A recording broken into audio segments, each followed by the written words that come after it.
Hello students, welcome back to the class of NCERT exemplar. तो कैसे हो बच्चों, मैं हूं आपका दोस्त डॉक्टर रविंद्र धोटे। राइट, आज हम लोग कौन सा चैप्टर लेके आए from the NCERT exemplar? Locomotion and movement. बहुत इंपॉर्टेंट चैप्टर है बेटा। अगर नीट का वेटेज देखा जाए तो एटलीस्ट 2 या मैक्सिमम 3 क्वेश्चन आते हैं, मतलब मैक्सिमम 3 क्वेश्चन मतलब 12 मार्क्स का वेटेज हो जाता है। और एनसीईआरटी एग्जाम्पलर आप लोग तो जानते हैं बहुत इंपॉर्टेंट है। मतलब पूरी एनसीईआरटी पढ़ने के बाद अगर ये 10-15 क्वेश्चन हमने सॉल्व नहीं किए तो फिर क्या मतलब है बेटा। आप लोग रेफरेंस बुक से ढेर सारे क्वेश्चन सॉल्व करते हैं लेकिन एनसीईआरटी एग्जाम्पलर देखना भूल जाते हैं। तो ये वीडियो जरूर देखना, आपको बुक देखने की जरूरत नहीं पड़ेगी। इस वीडियो में मैं क्वेश्चन प्लस उसके सॉल्यूशंस और उसके आंसर्स सब कुछ बता दूंगा बेटा। चलिए, विदाउट वेस्टिंग एनी टाइम, आप लोगों का समय बहुत कीमती है मेरे लिए, so without wasting any time we are going to start with the first question बच्चों। चलिए, तो ये आ गया आपके सामने पहला क्वेश्चन। मैच द कॉलम है बेटा, ठीक है।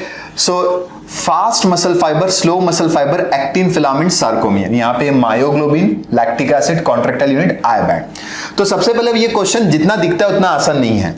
मतलब इसको अगर टैकल करना है तो सबसे पहले फास्ट मसल फाइबर बेटा, ये जनरली होते व्हाइट मसल फाइबर। कौन से वाले होते हैं बेटा? White muscle fibres. And the slow muscle fibres, these are generally called as a red muscle fiber. Now why slow muscle fiber is called as a red in color? Because they have a myoglobin. They have a myoglobin. तो ये इसके साथ match हो गया। Fast muscle fibre मतलब rapid in contraction, white in colour because they don't have a myoglobin, ये less amount of myoglobin होता है उसके अंदर। अब फास्ट मसल फाइबर इतना रैपिड कॉन्ट्रैक्ट करता है कि उसके अंदर लैक्टिक एसिड एक्यूमुलेट होता है। कौन सा एसिड एक्यूमुलेट हो जाता है बेटा? Lactic acid. आप जानते हैं कि व्हाइट मसल फाइबर मतलब फास्ट मसल फाइबर, उसमें मायोग्लोबिन नहीं है, तो मतलब ऑक्सीजन की कमतरता रहेंगी। ऑक्सीजन की कमतरता रहेंगी तो एरोबिक रेस्पिरेशन मसल में नहीं होने वाला। मसल में कौन सा रेस्पिरेशन होने वाला बेटा? Anaerobic respiration. और एनएरोबिक रेस्पिरेशन में वेस्ट प्रोडक्ट क्या जनरेट होता है बच्चों? Lactic acid. ना एक्टिन फिलामेंट हम सब जानते हैं, ये मैच हो जाएगा किसके साथ? आपके आई बैंड के साथ। और ए बैंड में कौन सा होता है बेटा? Myosin. Very good. And sarcomere is a contractile unit. तो आपके सामने मैंने मैचिंग कर ली यहां पे। तो sir A is equal to 2, B is equal to 1, right, C is equal to 4, ये आ गया। So your answer could be C. तो देख लीजिए बेटा, जिसको फास्ट और स्लो मसल फाइबर पता नहीं वो लोग ही गड़बड़ कर सकते हैं, लेकिन मैंने बता दिया कि फास्ट बोले तो व्हाइट और स्लो बोले तो रेड। ये आपको ध्यान रखना है। ये आपके एनसीईआरटी बुक में भी दिया हुआ बच्चा, red muscle fibre and white muscle fibre, उसमें से भी आप लोग पैराग्राफ पढ़ सकते हैं। तो फर्स्ट का आंसर सी आ गया। आगे बढ़ते हैं बच्चों। नाउ नेक्स्ट क्वेश्चन छोटा सा है, बहुत इजी है।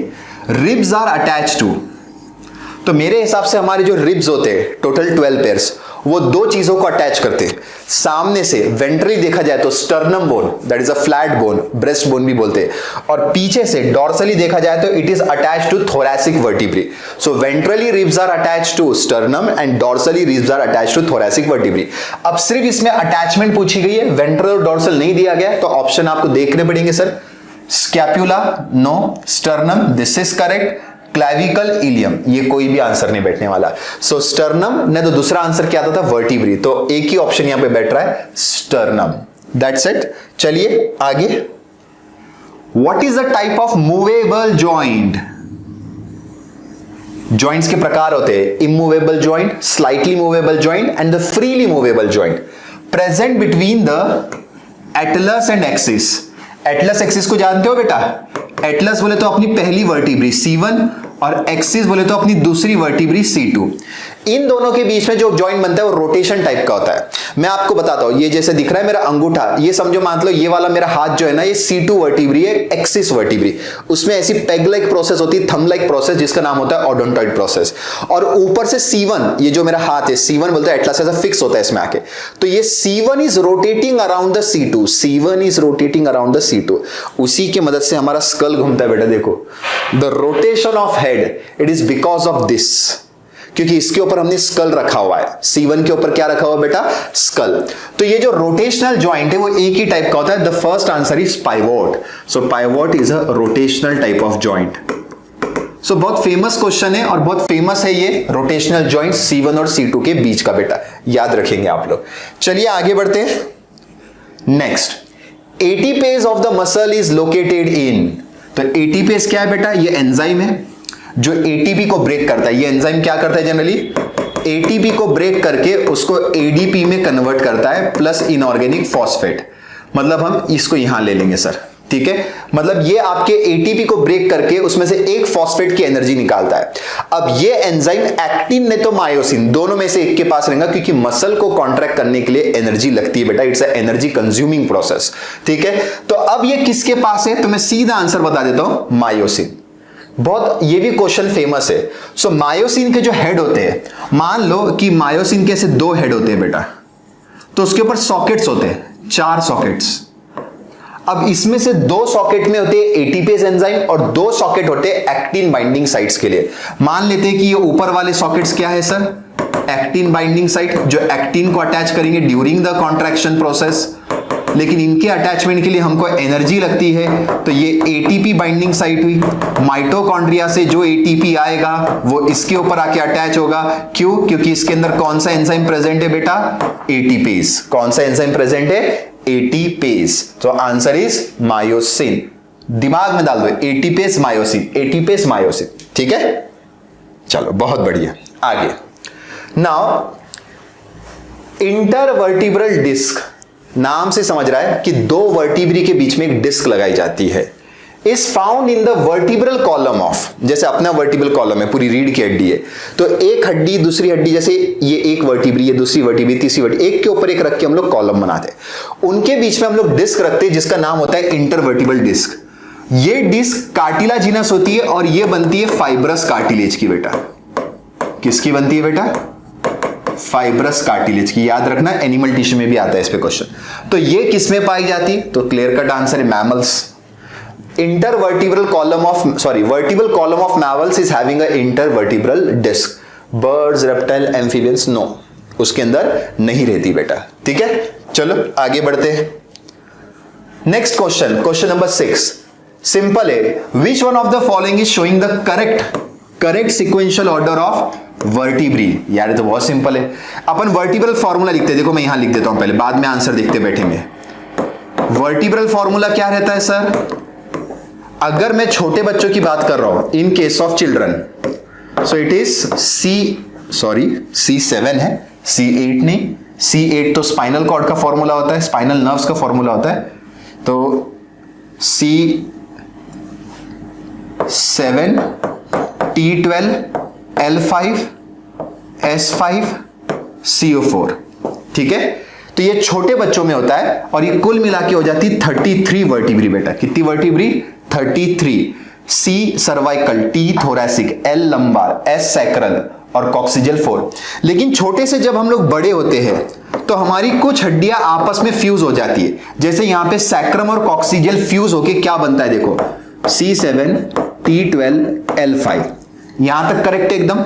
नाउ सैक्रल वर्टिब्री 5 फ्यूज होके एक ही बन गया सैक्रम, और कॉक्सिजल वर्टिब्री 4 फ्यूज होके कॉकिक्स बन गया एक। ठीक है, तो बेटा यहां पे समझ में आ रहा है कि 33 से अब कितने हो गए, सिर्फ 26।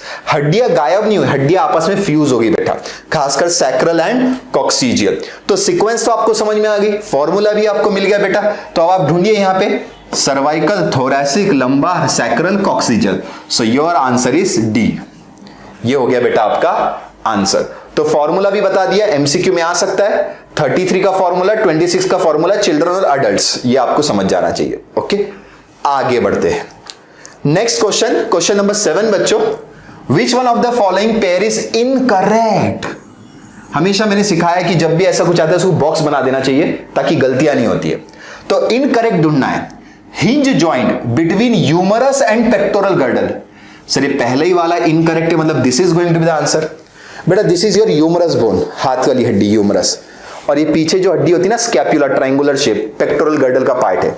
ह्यूमरस और पेक्टोरल गर्डल में जो जॉइंट बनता है जिसको अपन बोलते हैं शोल्डर जॉइंट, क्या बोलते हैं बेटा, शोल्डर जॉइंट। तो ये joint actually ball and socket variety का, कौन सी वैरायटी का है बेटा, बॉल एंड सॉकेट वैरायटी का है। और यहां पे हिंज दिया था करके ये क्या हो गया बेटा, इनकरेक्ट। बाकी देखते, pivot joint between Atlas and axis, अभी पिछले क्वेश्चन में देखा बेटा, एटलस और एक्सिस में pivot, that is a rotational joint. Gliding joint between the carpals, correct है।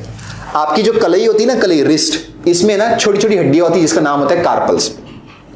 कुल मिला के कार्पल्स होते हैं 8, 4 नीचे 4 ऊपर।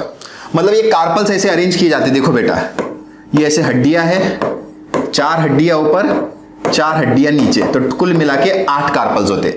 अब ये हड्डियां एक दूसरे के ऊपर स्लाइड करती है, ग्लाइड करती है, राइट। दैट्स व्हाई इस जॉइंट का नाम क्या पड़ा है? Gliding joint. और सैडल जॉइंट आपके बॉडी में ये बहुत महत्वपूर्ण है, between the carpal and the first metacarpal, that is a metacarpal of thumb. ये भी बता देता हूं, ये अपना अंगूठा है, ये उसका मेटाकार्पल है। दिस बोन इज मेटाकार्पल बच्चों, this bone is metacarpal, right. अब फर्स्ट मेटाकार्पल इसलिए बोलते हैं क्योंकि अंगूठे से गिनती शुरू करते हैं। तो फर्स्ट मेटाकार्पल, और यहां पे होता है आपका एक कार्पल जिसका नाम होता है ट्रेपेजियम। कौन सा होता है? ट्रेपेजियम। तो ये जो आप मैं उंगली टच कर रहा हूं, ये जो मैं टच कर रहा हूं, this is a saddle joint. और ये सैडल जॉइंट का फायदा क्या है बच्चों पता है? इससे आपका थंब अपोजेबल हो गया। इससे आपका थंब क्या हो गया? अपोजेबल। अपोजेबल का मतलब ये उंगली को टच कर सकता है, और इसके वजह से आपके हाथों में ग्रिप आती है, ग्रिप। सोचो आपके पैर के अंगूठे में ऐसी प्रॉपर्टी है क्या? वो छोटी उंगली को टच कर सकता है क्या? नहीं।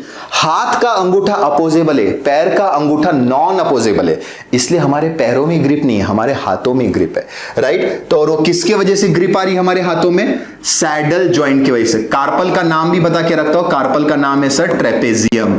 सो trapezium and the first metacarpal, that is a metacarpal of thumb, के बीच में बनता है सैडल जॉइंट, जिससे ये अंगूठे का इस तरह से मूवमेंट हो रहा है, ठीक है। तो 7th क्वेश्चन भी क्लियर हो गया। आंसर तो आपका ए था सर, इसमें इनकरेक्ट ढूंढना था हमको। नेक्स्ट 8th क्वेश्चन बहुत सिंपल है। Knee joint, elbow joint are the examples of, मैं सीधा बोल देता हूं, हिंज जॉइंट। क्योंकि देखो बेटा, ये आपका जॉइंट है एल्बो। अब ये जॉइंट 180 डिग्री में काम कर रहा है, लाइक दिस। अब ये जॉइंट इसके नीचे से यहां से नहीं आ सकता। So this joint is called as hinge. Why? क्योंकि अपने दरवाजे और खिड़कियों में जो हम हिंजेस लगाते हैं, तो उसमें भी वन वे मूवमेंट होता है, like this. Door open close जो करते हैं अपन, इट्स लाइक दिस। खिड़की भी जो खोलते बंद है, आप अपने नी जॉइंट को भी कर सकते हैं। अभी नी जॉइंट आपको मेरा दिखेगा नहीं वहां से, तो नी में भी जो आप करते हो वो 180 डिग्री का मूवमेंट आता है, that is a hinge variety of joint sir, ठीक है। सो ये hinge variety, saddle, ball and socket, ये सब एक्चुअली साइनोवियल जॉइंट्स है। तो उसमें नी जॉइंट और एल्बो जॉइंट, हिंज। आपको मैं सजेशन दूंगा, साइनोवियल जॉइंट का एक चार्ट बनाना है बेटा, उसमें सारे कैटेगरीज और कुछ 4-5 एग्जांपल्स हर एक कैटेगरी के। आप उतना पढ़ लोगे ना, तो आपके ऐसे एमसीक्यू कभी भी गलत नहीं होते। ये आपको कोई भी रेफरेंस बुक्स में मिल जाएंगे, आसानी से मिल जाएंगे। एनसीईआरटी बुक में एक्चुअली बहुत कम एग्जांपल्स दिए। मैं सजेस्ट करूंगा कि आप इससे कोई भी एक रेफरेंस बुक उठाइए और उसमें से एग्जांपल्स पढ़ लीजिए बच्चों, ठीक है। चलिए, मैक्रोफेजेस एंड ल्यूकोसाइट्स, तो ये आ गई लोकोमोशन एंड मूवमेंट की बात। मैक्रोफेजेस बोले तो फैगोसाइटिक सेल्स, ल्यूकोसाइट बोले तो डब्ल्यूबीसी, इसको तो जानते हो ना बेटा। तो अपने बॉडी में ये सेल्स कैसे मूवमेंट रिप्रेजेंट कर रहे हैं? तो वो रिप्रेजेंट कर रहे हैं सर अमीबॉइड मूवमेंट। अमीबा जैसे मूवमेंट करता है with the help of their pseudopods, with the help of their microfilaments. जैसे मैं बताना चाहूंगा लाइक दिस, कि मान लो कि ये एक अपना अमीबा है, टेढ़ा मेढ़ा बन गया काफी, वैसे टेढ़ा मेढ़ा ही होता है। अब इस अमीबा को इस डायरेक्शन में जाना है, उधर। तो ये लोग है ना, अपने अंदर का जो प्रोटोप्लाज्म होता है उसको ढक लेंगे with the help of microfilaments, और ये ऐसा एक स्यूडोपोड बनाएंगे, नकली पैर, स्यूडोपोड, ठीक है, with the help of this microfilaments into them. फिर ऐसे ढकेलते ढकेलते वो उसको एक डायरेक्शन से दूसरे डायरेक्शन में लेके जाएंगे। तो such type of movement is called as what? Amoeboid. मैंने बहुत शॉर्टकट में समझा एक्चुअली, लेकिन अब ये पूरा थ्योरी होती है। Sol gel, gel sol, gelation, solation, ऐसे टर्म्स होते हैं बेटा इसके अंदर। डजंट मैटर, अभी उसके डिटेल में जाने की जरूरत नहीं। अब देखो, फ्लैजिलार, सीलियरी, ग्लाइडिंग, ये सब मूवमेंट्स के प्रकार है। लेकिन ये जो सेल्स है हमारी बॉडी में, डब्ल्यूबीसी का भी कोई शेप नहीं होता, it's something like a amoeba. तो वो मूवमेंट भी अमीबा की तरह ही करने वाला है सर। और ये मैक्रोफेजेस तो मैं बता चुका हूं, that is a phagocytic cell, defensive cell है, फैगोसाइटोसिस करते, मतलब that is a engulfing and digesting the anything, micro organisms, dead products, या कुछ काम का नहीं है तो उसको खा के पचाने का काम मैक्रोफेजेस का होता है बेटा, ठीक है। तो चलिए, this is the 9th question. इसमें किसी कुछ भी डाउट? आगे बढ़ते हैं। Now the 10th question, which one of the following is not a disorder of bone, मतलब ऐसी कौन सी बीमारी इसमें से जो हड्डी से रिलेटेड नहीं है? तो अर्थराइटिस, ये तो जॉइंट्स की बीमारी है, इसमें जॉइंट्स में सूजन आ जाती है, तो ये हड्डी से रिलेटेड है। ऑस्टियोपोरोसिस, इसमें हड्डियों में बारीक बारीक छेद हो जाते हैं, that is a pores in bone, जिसमें से कैल्शियम झड़ना शुरू होता है और हड्डियां कमजोर हो जाती है। रिकेट्स, ये विटामिन डी की कमतरता, vitamin D deficiency, vitamin D deficiency in children, छोटे बच्चों में विटामिन डी की कमी होने की वजह से होता है। इसमें मेन सिम्टम होता है बोइंग ऑफ लेग्स, बच्चे के जो पैर है ऐसे टेढ़े हो जाते हैं, तो vitamin D deficiency rickets. Atherosclerosis, this is the answer. ये सर्कुलेटरी सिस्टम में आता है बेटा। Atherosclerosis is also known as coronary artery disease. इसकी वजह से हार्ट अटैक आता है बच्चों, हड्डियों में कुछ नहीं होता है, इंसान सीधा मर ही जाता है इसके अंदर। आपके कोरोनरी आर्टरीज मतलब जो आपके हार्ट को ब्लड सप्लाई करती है, कोरोनरी आर्टरीज, उसमें कैल्शियम, फैट्स, कोलेस्ट्रॉल वगैरह डिपॉजिट होने से वो आर्टरीज ब्लॉक हो जाती है, जिसकी वजह से हार्ट के मसल्स को ब्लड सप्लाई नहीं मिलता और हार्ट के मसल्स की डेथ होना शुरू होती है। हार्ट के मसल्स की डेथ का ही मतलब होता है बेटा हार्ट अटैक। हार्ट के मसल्स की डेथ का मतलब क्या होता है बेटा? Heart attack. सो ये बीमारी आपकी हड्डियों से रिलेटेड नहीं, ये आपके हार्ट से रिलेटेड है बेटा, ठीक है? तो this is going to be the answer. चलो बहुत बढ़िया, आगे बढ़ते। So next question, Which one of the following statement is incorrect? Biology पूरी इनकरेक्ट और करेक्ट पे ही टिकी हुई बेटा, बायोलॉजी पूरी इनकरेक्ट और करेक्ट पे ही टिकी हुई। चलो पढ़ते, कोई दिक्कत नहीं। Heart muscles are striated and involuntary, correct है कि नहीं? एकदम करेक्ट है। हार्ट मसल्स में स्ट्राइशंस होते हैं लेकिन वो इनवॉलेंटरी नेचर का है, so this statement is correct. The muscles of hands and legs, मतलब अपने हाथ और पैर के जो मसल है वो तो स्केलेटल मसल है, तो स्केलेटल मसल कैसे होते हैं? Striated and voluntary. तो ये स्टेटमेंट भी क्या हो गया? करेक्ट। लेकिन हमको इनकरेक्ट ढूंढना है, याद रखना ऊपर क्या लिखा हुआ है। The muscles located in the inner walls of alimentary canal are striated and involuntary. यहां मिस्टेक होगी बेटा, यहां पे स्ट्राइटेड नहीं आना चाहिए था, यहां पे आना चाहिए था अनस्ट्राइटेड। मतलब basically these are smooth muscle. ये कौन से मसल होते हैं बेटा? Smooth muscle. सो ये आपका आंसर है, अपने को इनकरेक्ट स्टेटमेंट ढूंढना था, ठीक है? चौथा वाला, muscles located in the reproductive tract are unstriated and involuntary, correct है क्योंकि स्मूथ मसल होते हैं रिप्रोडक्टिव ट्रैक में और smooth muscles are unstriated and involuntary. तो ये स्टेटमेंट सही है लेकिन हमको ढूंढना था गलत। हमको क्या ढूंढना था बेटा? गलत। तो आपका ये स्टेटमेंट क्यों गलत हुआ? क्योंकि इसमें स्ट्राइटेड लिखे हुआ है, इधर क्या होना चाहिए था? एक्चुअली अनस्ट्राइटेड होना चाहिए था बेटा। ओके, चलिए आगे बढ़ते हैं नेक्स्ट क्वेश्चन की तरफ। विच one of the following statement is true? यहां पे सही ढूंढना है बेटा, कौन सा सही है वो हमको ढूंढना है बेटा। Head of humerus bone articulates with the acetabulum of pectoral girdle. गलत गलत गलत, ये गलत हो गया। एसिटाब्यूलम एक सॉकेट है जो पेक्टोरल गर्डल में नहीं होता है, पेल्विक गर्डल में होता है। मतलब वो आपका ये वाला जॉइंट बनाता है, हिप जॉइंट। फीमर का जो बॉल होता है वो एसिटाब्यूलम सॉकेट में फिक्स होता है, तो एसिटाब्यूलम शब्द यहां पे गलत है। पेक्टोरल गर्डल में एसिटाब्यूलम नहीं रहता है। देखिए ह्यूमरस है, इसका जो हेड है वो आपके स्कैप्यूला बोले तो पेक्टोरल गर्डल का हिस्सा, उसकी ग्लिनॉइड कैविटी में क्या होता है? फिक्स, जो कि दूसरा स्टेटमेंट है। Head of humerus bone articulates with the glenoid cavity of pectoral girdle, ये 100% करेक्ट स्टेटमेंट हो गया और ये बन गया आपका शोल्डर जॉइंट, ये वाला। तो पेक्टोरल गर्डल में glenoid cavity, acetabulum pelvic girdle में होता है, एसिटाब्यूलम पेल्विक गर्डल में होता है। Head of humerus bone articulates with the acetabulum of pelvic girdle. Humerus क्यों करेगा? ह्यूमरस तो हाथ की हड्डी हो, तो पैर की हड्डी करेगी फीमर, ये भी गलत। Head of humerus bone articulates with the glenoid cavity of pelvic girdle, ये भी गलत हो गया statement.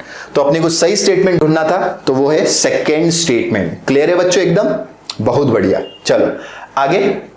Muscles with characteristic striations and involuntary nature, क्या होता है बेटा? मैं आपको बता देता हूं। बेसिक क्या होता है, जैसे मसल्स की कैटेगरी 3 है हमारे पास। एक है स्केलेटल मसल, तो स्केलेटल मसल क्या होता है? स्ट्राइटेड एंड वॉलेंटरी, ठीक है, ये उसका नेचर है। जो स्मूथ मसल है